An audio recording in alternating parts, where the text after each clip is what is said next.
নমস্কার দর্শক বন্ধুরা, আপনারা দেখছেন বঙ্গ চ্যানেল, সাথে আমি পাপ্পু মুখার্জি। ডোমজুর বিধানসভার সাপুইপাড়া বসুগাড়ি গ্রাম পঞ্চায়েতের একাধিক জায়গায় জলমগ্ন পরিস্থিতি। সেই জলমগ্ন পরিস্থিতি কিছুদিন আগেই দেখতে এসেছিলেন ডোমজুরের বিজেপি প্রার্থী যিনি হয়েছিলেন 2026-এ, গোবিন্দ হাজরা তিনি নিজে। হ্যাঁ, তিনি পরাজিত হয়েছেন।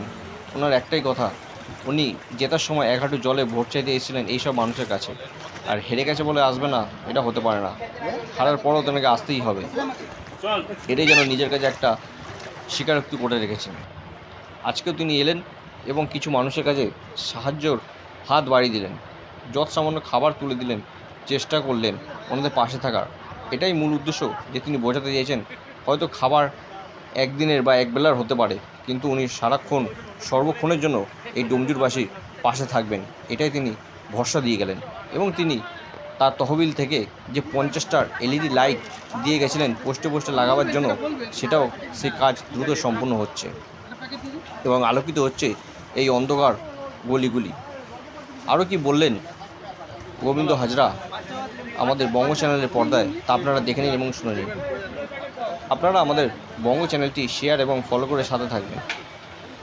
বেশ কিছু জায়গায় স্থানীয় নেতৃত্ববৃন্দরা দাঁড়িয়ে থেকে ড্রেনও পরিষ্কার করা হচ্ছে, সেই চিত্র আমরা তুলে ধরছি আমাদের বঙ্গ চ্যানেলের পর্দায়।